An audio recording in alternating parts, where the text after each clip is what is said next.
Hello, everybody, and good morning once again. My name is Michael, and we are continuing in the reading of the book of Joshua from the Word of God. Um, let's see, it's like 10 minutes till 5. I was wanting to get a few chapters in.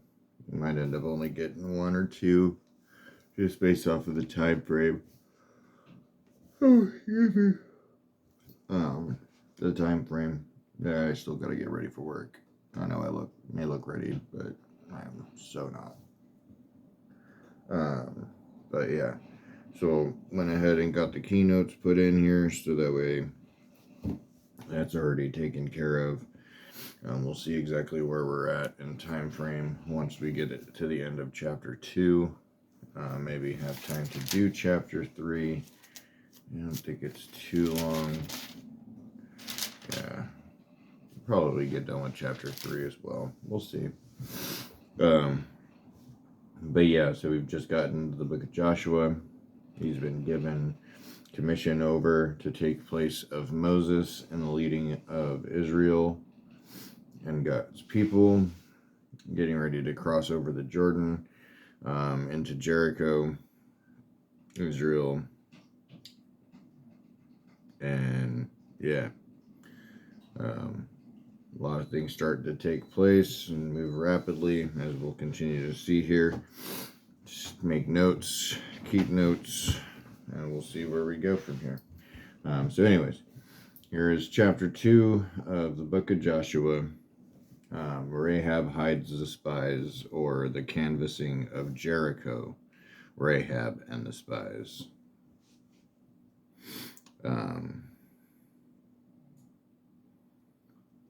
And Joshua, the son of Nun, sent 2 men secretly from Shittim as spies, saying, "Go, view the land, especially Jericho." And they went and came into the house of a prostitute, whose name was Rahab, and lodged there. Secretly, Joshua, having learned an important lesson from his experience at Kadesh Barnea, concealed the spy mission even from the Israelites, so that if an unfavorable report was returned, the people would not be disheartened. And it was told to the king of Jericho, "Behold, men of Israel have come here tonight to search out the land." Now the king of Jericho, the local chief of the city-state of Jericho, not a ruler of an extensive area. Then the king of Jericho sent to Rahab, saying, "Bring out the men who have come to you, who entered your house, for they have come to search out all the land." But the women had taken the 2 men and hidden them. And she said, "True, the men came to me, but I did not know where they were from. And when the gate was about to be closed at dark, the men went out. I do not know where the men went. Pursue them quickly, for you will overtake them." But she had brought them up to the roof and hid them with the stalks of flax that she had laid in order on the roof. Just to recap, Rahab's actions, though not in conformity with the scriptural provision against lying, were evidence that she believed the God of Israel was the true God. The Bible commends her faith, not her lying. God's grace is remarkably demonstrated in giving her faith, sparing her, and including her in the messianic line. So the men pursued, continuing with verse 7, after them on the way to the Jordan as far as the fords, and the gate was shut as soon as the pursuers had gone out.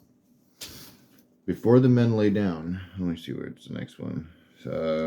We got 6 and 7 that I just read again, sorry. Stalks of flax were 3 or 4 foot stems, previously soaked in water, laid out on the flat roof to dry. And the fjords were to the east of the city. Rahab's house was apparently on the western wall toward the mountains. She sent the soldiers in the opposite direction from the spies.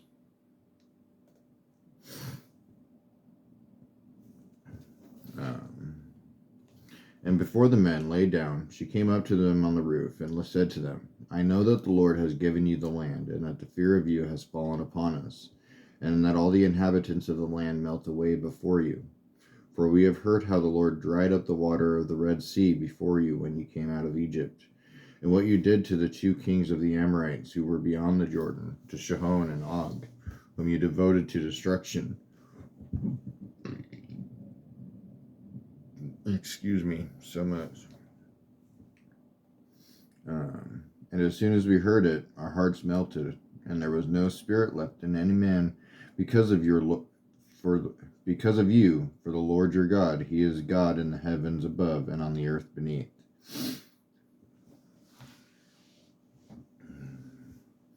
Now then, please swear to me by the Lord that, as I have dealt kindly with you, you will also deal kindly with my father's house, and give me a sure sign that you will save alive my father and mother, my brother and my sisters, and all who belong to them, and deliver our lives from death.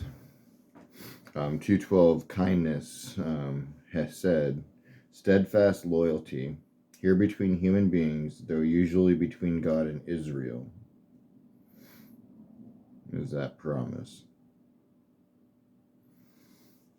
And the men said to her, our lives for yours, even to death. Which the meaning is this: may we die instead of you if we fail to keep our bargain.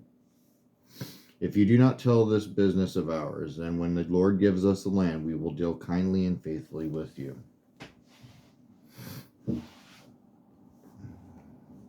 Then she let them down by a rope through the window, for her house was built into the city wall, so that she lived in the wall. And she said to them, go into the hills, or the pursuers will encounter you, and hide there 3 days until the pursuers have returned. Then afterward you may go your way. The men said to her, we will be guiltless with respect to this oath of yours that you have made us swear. Behold, when we come into the land, you shall tie this scarlet cord in the window through which you let us down, and you shall gather into your house your father, your mother, your brothers, and all your father's household. Then if anyone goes out of the doors of your house into the street, his blood shall be on his own head, and he shall be guiltless. But if a hand is laid on anyone who is with you in the house, his blood shall be on our head. But if you tell this business of ours, then we will be guiltless with respect to your oath that you have made us swear. So the scarlet thread would enable the invading Israelites to identify the house they were to spare. And west of Jericho, the full of caves, well suited for hiding. Then she sent them away, and they departed, and she tied the scarlet cord in the window. They departed and into the hills, and remained there 3 days until the pursuers returned. And the pursuers searched all along the way and found nothing. Then the 2 men returned.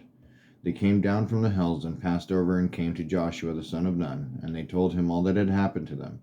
And they said to Joshua, truly the Lord has given all the land into our hands, and also all the inhabitants of the land melt away because of us. Let's see, what time is it? 5 o'clock, yeah, we're gonna go ahead and stop there at the end of chapter 2, just because I gotta get ready for work. And yeah, but wonderful reading. Great setup to see exactly just the start of it. Even the people that were in Jericho, such as this woman, God had given her the ability to see and understand what was coming to them, and so with that, she spared her home. And having that faithfulness, which is pretty amazing, actually. I do thank you very much for joining me this morning. I hope that you enjoy the read. I'm sorry that it has been so short. I keep snoozing my alarm, but at least we're getting the video up and out. Excuse me. But yeah, continue to read in your own time. Really an amazing history book. And it's just so full of so many different things. Anything that we would ever need for anything is right there. But again, thank you very much for joining me. I hope you have a wonderful rest of your week as always. God bless you, and I will see you next time.